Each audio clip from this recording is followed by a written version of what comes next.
What is going on, SHIPIT Nation, YouTube station? We're back for Saturday. Interesting, 11 games today to talk about on the DraftKings slate.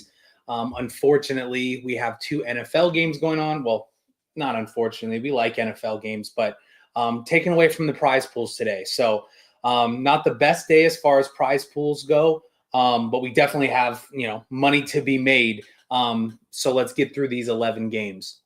Before we get started, I don't know how much longer we're going to run it, but the Black Friday 50, 50% off your first month, all access gets you all the sports, which obviously take advantage of. Great deal. One of the best in the industry. But additionally, we look at these football packages to finish up the football slate. If you're watching this today, we have so many slates over the next couple of weeks. And this obviously will include playoffs and Super Bowl. So take advantage of that. You put in your 129 with an optimizer, easily make that back in the first slate that you utilize us and make some money. Let's dive in, though. We got 11 games. We're going to try and focus on keeping this a little bit shorter as we're using this as kind of like, having a cup of coffee, looking at the slate nice and early before we dive into slate plans and cores and into the Discord before we really start to break down. So that's going to be more of my focus today. Some of these shows I kind of go a little bit too long with too early in the day with not enough injury news. But we're going to classify today's slate and 11 games on DraftKings as into three buckets. In those three buckets, we're going to do our best games, our good games, and kind of my stay away games.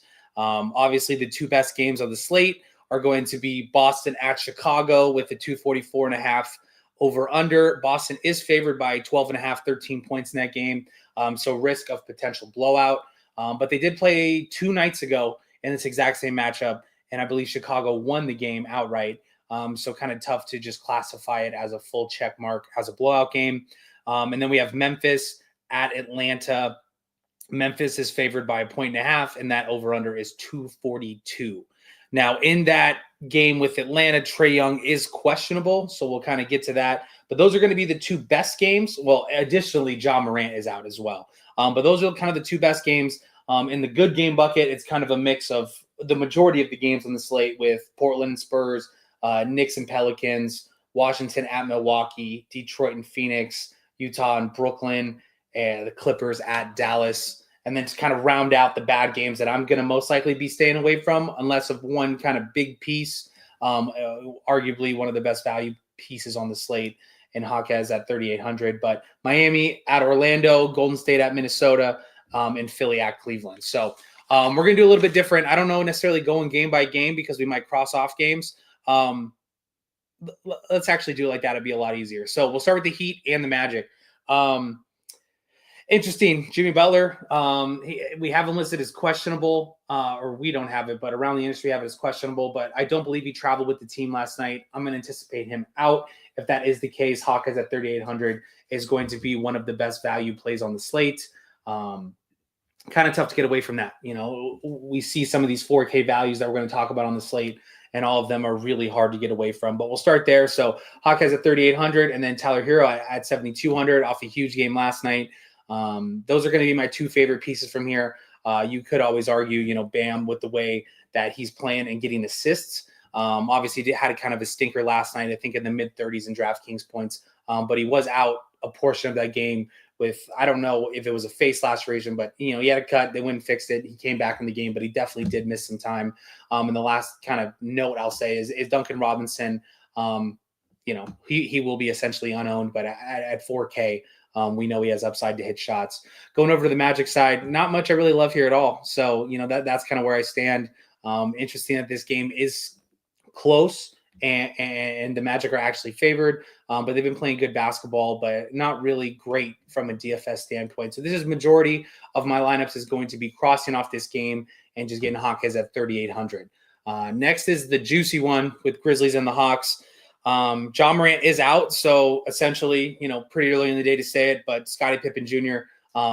Probably going to be a lock for me and majority of the industry at 3,600. We've seen games where he stepped in and played his full allotment of minutes, and he just crushes, and 3,600 is way too cheap. Additionally, for the rest of the Grizzlies, though, I mean, I have them listed in order of my favorite, and I'll go through that. But all these guys are really good, in a really good spot, obviously, versus the Hawks. But then you take Ja out of the mix, and we have some price discrepancies. So I'm going to go Pippen 1, Jalen Wells 2nd, and then Desmond Bane 3rd. Those are going to be kind of like my top tier plays. Pippen ahead of the rest, followed by Bane and Wells. And then you can go anywhere from here. You can go Clark, Edie, Smart, JJJ. All these guys are going to be in play. We'll get back to that stuff. You know, when I'm kind of going through these games, we'll get later into the slate before the slate starts, and you'll check out the slate plan in the Discord, and we'll kind of dive deeper into that stuff. But those are going to be my top plays, followed in order. And then jumping over to the Hawks side, we have Trae Young in. He is questionable. I don't really have a lean if he's going to be in or out. If he is in, 9,300. I mean, I've done a good job of fading Trae for the majority of this year. And it's helped me more than it's hurt me. So I'm going to label him as a fade today. But looking at, Risha Shea, Capella, Larry Nance, these are, spots that we could take advantage of at the price tags with the Kongwu out. I mean, Capella at 5,500. He's been playing well before the injury. He's not really getting a huge bump in minutes, but at 5,500, he definitely has the ability to destroy his tag. Risha Shea in the starting lineup at 3,600. I mean, this is more just, of another price play. I like Hawkes more, but if you want to get game stacks going and really take advantage of a 240 total and a 120 team total, he would be on my list. And then to round it out, Larry Nance. I mean, yes, he's coming off the bench, but he's playing the backup minutes behind Capella. He did close last game. I don't know if he got to 50 fantasy points. But we were pretty lucky on the 11-game slate to get him at like 12% ownership. At least that's what I saw in my contests, which is very low. And, he destroyed his tag. I think he was like 3,800 or 3,700 and almost put up a 50 burger. So the game did go to OT, but if you take away OT, I believe he had like 40 or 39 fantasy points go before OT, in which he did get the double-double bonus then. But either way, even if the game didn't go to OT and you took his 38 fantasy points, great spot. Same kind of message goes for the Hawks, though.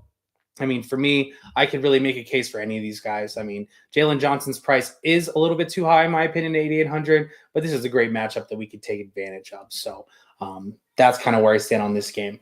Moving down to the Jazz and the Nets, Keontae George is doubtful. I don't anticipate him to play, and that's going to bring these guards into consideration. So with Keontae George out is what I'm anticipating. Sexton at 5K coming off 51 DraftKings points. Collier at minimum price 3K. I believe him to get some steam as the day kind of moves on. We don't have listed here. We'll get him on there as soon as I'm off here. But 3K, just too cheap. I believe he has the possibility of getting into the mid-20s. If that's the case, you cannot take the 3K square. We won't say free square, but square very lightly. Those are really going to be my favorite plays. I mean, you can make a case for Jordan Clarkson at 5,300 after he almost boxed Holland. That was pretty funny. But I can make a case for all these guards. Jumping down, I mean, Collins, Markkanen, Kessler, they're all going to fall into a bucket for me. Yes, they are playing the Brooklyn Nets, slow pace, but their defensive efficiency is really low. So any of these guys have the potential of going off, but I will be focusing on the guards from the Jazz side. Jumping over to the Nets side, I mean, Cam Thomas is still out. Obviously, they traded away Schroeder. And it's going to, bring back in, Cam Johnson at 7,300. This would be a matchup that I'm comfortable targeting him. Yes, his price is up, but he's going to shoot a bunch. So he'll be my favorite play from the Nets. And really the only other secondary piece that I even want to, I don't even like saying is going to be Ben Simmons at his almost 6K price tag. Those are just going to be my two plays there. We're going to attack, Jazz in a transition game. Even though I don't believe the Nets will take full advantage because they played a slower pace, I believe this is still going to be a pace-up spot. So those are going to be my two plays. Cam Johnson way ahead of Ben Simmons, but Ben Simmons, if you're making a handful of lineups, he is projecting well, and if you optimize some lineups, I anticipate him being in those. Moving down, Sixers and Cavs. This is going to fall into bad game for me. This is a game that I don't really love targeting.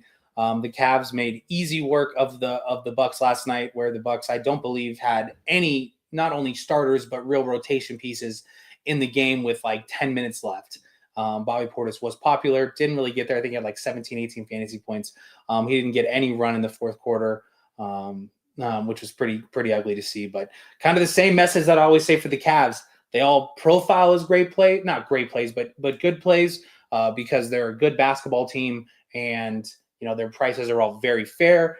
All of them have the potential to beat their tag, but it's really tough kind of splitting hairs and picking between these guys. I mean, Garland at 7K over Mitchell for me, that's a pretty consistent message over the whole season. I'm going to take the lower priced of the two, and for the most part, lower owned of the two the majority of the time. So Garland will outplay Mitchell in my eyes. And then I'm going to go Mobley over Allen, even though Allen's tag at 6,600 is definitely, something to kind of, take into consideration. Pretty sure he was like 7'4", 7'5" a couple of weeks ago. Now we're looking at 6'6" right in the face, what makes it real interesting. But I am going to lean Mobley over Allen. You could play the blowout kind of lineup here and get some LeVert, some Ty Jerome, but pretty thin, I think, on the 11-game slate, especially when we have the value to take advantage of. Sixer side, Embiid is out. We had some discussion in the chat. He takes off the matchups versus good teams, but he did take advantage of Charlotte last night. I think he got to 60 DraftKings points after not having to rebound until the third quarter. Shout out to Hebrew for bringing that out, but interesting stuff, man. That is a whole bucket that you could sit around I sit at a bar, sit around a fire and drink some beers and really kind of dive in with some NBA nuts about how crazy that situation is. But he's out. Kelly Oubre complete smash spot last night. His tag is too high at 62 for me. Paul George, I think, is a little too high at 8,600, even though Embiid is out.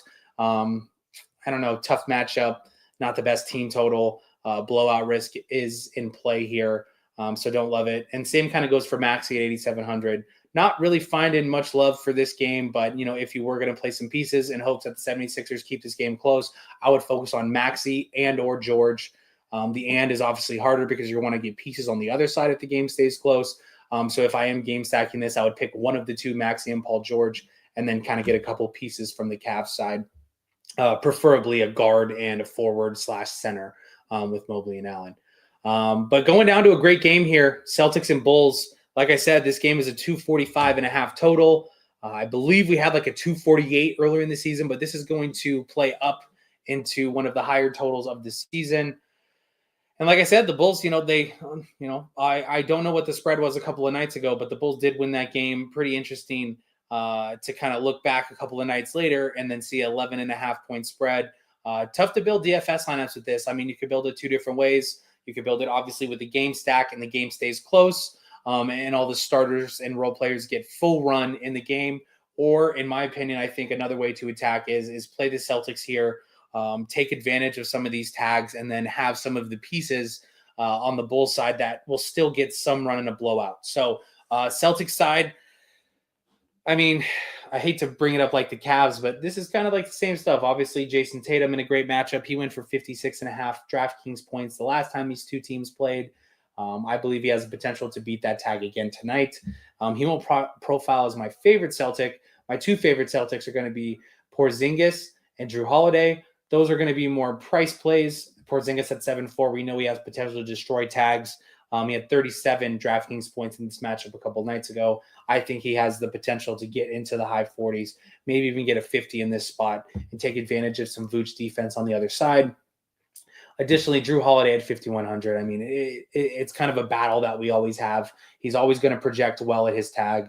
But I think tonight is a night that we can take advantage of that. Holiday will not outproduce, but will be ahead of Derek White, in my opinion, just for the price discount. And then Tatum is going to edge out Brown, even though I will say Jaylen Brown's price in a 244 total at 8,300 with 127 point team total is very interesting to me. Jumping over to the Bulls side, I mean, the Bulls side is really going to be condensed for me. If we're looking at production in the last game, Levine went for 52, Vooch went for 42.5, and Ayo went for 38. Ayo will be my least favorite of the two. Levine flirting back down to his 7K/high 6K range after we saw him kind of flirting with the 8K range. He's going to profile well for me. Obviously, the Celtics, are pretty good against the catch and shoot. But 7,300, this is a spot where, hey, I'll take my upside here in a high total matchup. But that's really it for me. Not really getting much Kobe White love. I'd rather just take the discount on IO. But yeah, so this game, is really interesting. I would lean taking a couple Celtics and then mixing and matching Bulls on the other side. And like I said, Levine is going to profile as my favorite one there. Wizards and Bucks. This one's really interesting. Now, this total is 223, and the Bucks are favored by 11. They did play last night versus the Cavs, but like I said, none of these starters / role players got any run in the fourth quarter. We have Damian Lillard in. I don't believe he's going to play, so we'll consider him out.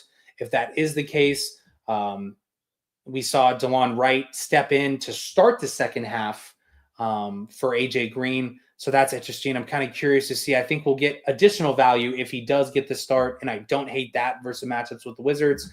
I don't know how it would play out, though, if he did start and this was a blowout, if he would get some blowout run. I would assume so. I mean, he hasn't gotten much run, so I would kind of check that box as good value at 3,600. But really here, it's Giannis and Bobby Portis. So Giannis had 11-4 and 11-game slate, taking advantage of the Wizards.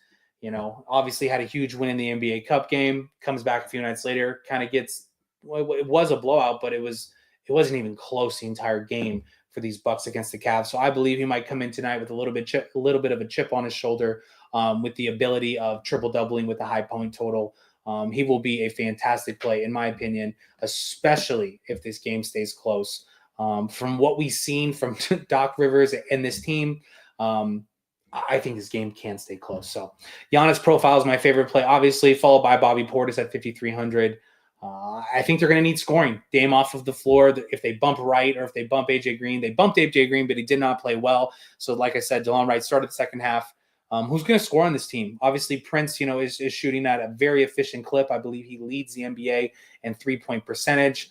Brook Lopez at 5,500, but I think Bobby Portis gets extra run in this game, and at 5,300, he could destroy his tag, and I really like that as a play. So those are going to be my two favorite plays. I really like ideas of lineups where you're throwing in Giannis and Bobby Portis and getting back a run back from the Wizards side, and then kind of moving on. When we get to the Wizards side, it's pretty tough. I mean, Jordan Poole at 7,600, obviously has potential to have huge games, is what we've seen recently. But I don't love it. I believe if I'm making a handful of lineups, I'm just going to mix and match Wizard pieces. Like I said, especially if I have a core of Giannis and Bobby Portis together, which, like I said, I really do like. Coming over to the Wizard side, I would just mix and match. I mean, probably my favorite, Koulibaly. I think he has sneaky upside and his tag is higher and he'll be low owned. You can't take Sarr out of the mix. But this is going to be a wait and see approach from the Wizard side, and kind of just mixing and matching for me. But like I said, we'll take a look over the next few hours, and I'll say something in the slate plan regarding this. Moving on, Warriors and T-Wolves. I've done a really good job this season of fading Warrior games and fading T-Wolves games. It's worked out really well for me this season, as I can't remember very many slates where either one of these teams is just completely nuked. Aside from some value games from the Warriors. But yeah, I mean, I'm trying to help you guys out here and kind of give you a lean, but I don't have one. I think for me, I'm going to fade this game. Obviously, you can always play Ant, especially at a sub 9K tag. So I'll kind of check the box there. If the Warriors, can't go small in this game, Rudy Gobert and his, decent floor with not huge upside at 6,300, I would not hate that. Jumping over to the other side, I mean, obviously Steph at 9K has huge upside, and Schroeder stepping into a team we don't really know what his full role is going to be yet. So we can get some, kind of lower ownership and take advantage of that before we fully know his role at 5,700. But don't love really anything in this game. If anything changes, I'll make sure I let you know in the Discord. And it'll be written in the slate plan. But just kind of a full fade for me as of right now. What do we have here left? We have 3 games left, if I'm not mistaken. Oh, no, 4 games left of the 11. Knicks at Pelicans. They're going to fall into my, kind of good game / okay game bracket. 225 total. Knicks are favored by 8.5. It's unfortunate they bumped Cat's price tag up above 10K. We were loving it sub 10K, and I believe this would be a spot if he was at his $9,700, $9,600 tag. But at 10-4, I think it's a little too much. We want to take advantage of a 116, almost 117 team total. So all these guys will be in play. I mean, Cat will be a little bit lower owned because of the tag than normal. So I don't hate it, but I don't love it. And then same kind of goes for Bridges, Hart, and OG. I mean, all these guys can, obviously play very, very well in the minutes that Tibbs lets them play. But those guys are all kind of be equal for me. If I'm playing multiple Pelicans, I would kind of mix and match Bridges, Hart, and OG, and hopefully find upside at their tags. I think it's going to be Josh Hart for me at 7K, but I don't mind the discount of 900 and 1100 down to Bridges and OG. Jalen Brunson, 8,200. Rio said it best, a couple months ago when NBA season started.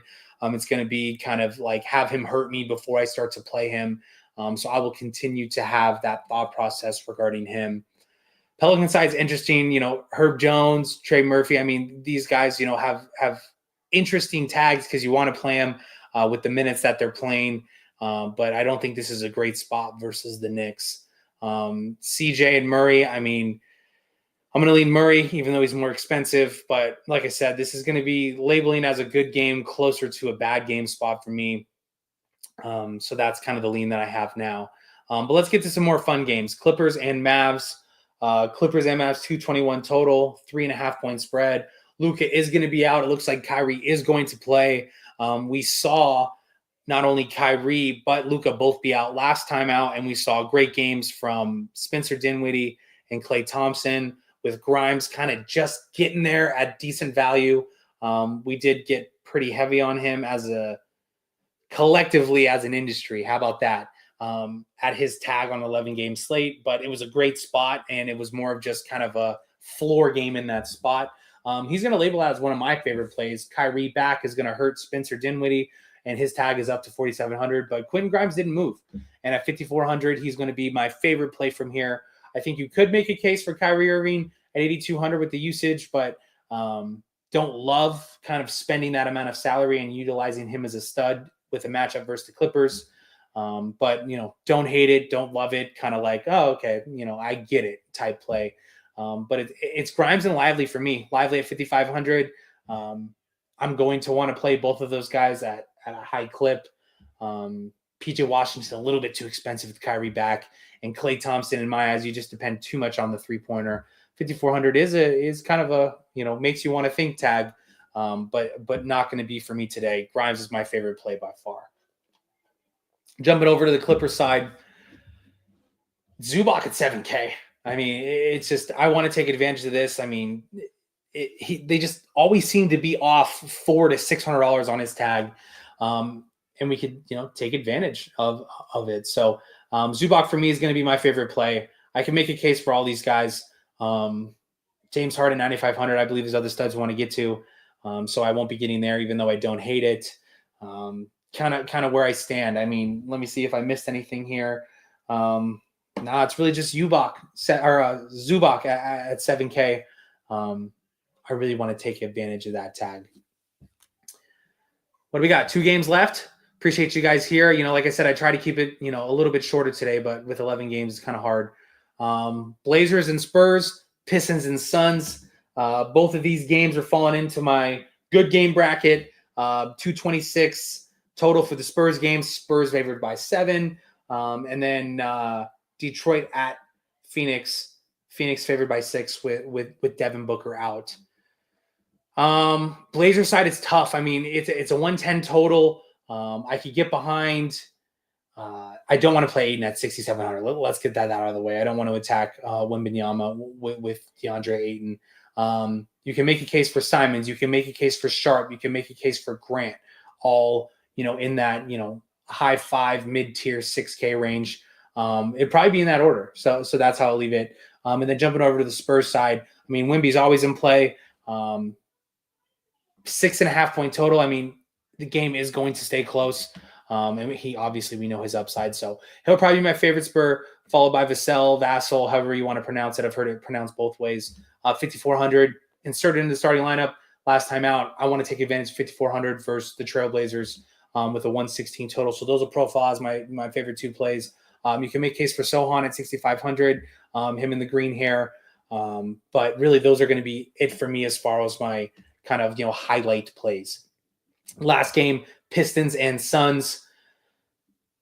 Like I said, we'll start from the Suns side because that's going to be the more interesting side. Booker out, KD at 91, Bradley Beal at 7.4. I've been kind of a no Beal guy all season, especially when they're all three in. But even when one of them is out, I think Booker out might give a little bit more of a bump to Tyus Jones at 58 than it does Bradley Beal at 7.4.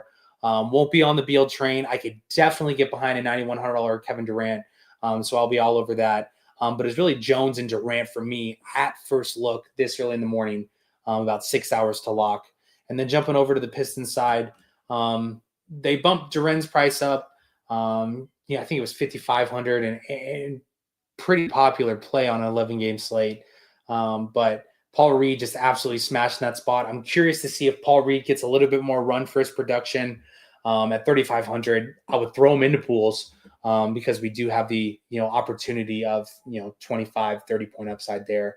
Always play Cade. 10-2 though might be a little too much for me. Ivy's price is starting to get back down at 6,700. Not enough for us to play it, but definitely down enough for us to start thinking about it. And the same goes for Tobias Harris. Hasn't been playing great, but a sub 6K price tag for him is going to be interesting. All right, guys. Hey, we ran through all 11 games. Really quick, one more time to go through. The games I will be targeting the most of are obviously the two highest totals in Boston and Chicago and Memphis and Atlanta, especially Atlanta if Trae Young is out. We already have the news on Memphis that Jaw's out, so Scottie Pippen essentially will be a lock for me as of right now. Followed by two interesting values after that is Jaquez at 3,800 for the Heat and Collier at 3K versus Brooklyn. He will get run, and I believe he gets blowout run, so that's kind of where I leave that. As far as studs goes today, I think it's pretty tough to get off of Giannis, especially the pairing with Portis. I could see some, huge upside between comboing those two for a mid $16,000 price tag, if you will. And then Tatum, not far behind with I believe it's 10-2, but I want to make sure 10-3 for Jason Tatum. But appreciate the watch, guys. Like I said, we're going to go dive over to the slate plan. One more time before we get out of here. Utilize sales. We're still running the Black Friday sale. We're getting near the end of the year. Not only can you get, half off your first month and get full, access to the website, but if you're just here for football and you just kind of stumbled upon this, I mean, what a great deal for $129 with the Shiptimizer and gets you football up until Super Bowl time. So lots of slates. Take advantage of it. But like I said, guys, thanks so much for watching. We're going to dive over to the slate plan and be in the Discord. And, hopefully we get, some extra contest as football games end and they throw them into the pool. But guys, good luck tonight and everybody ship it.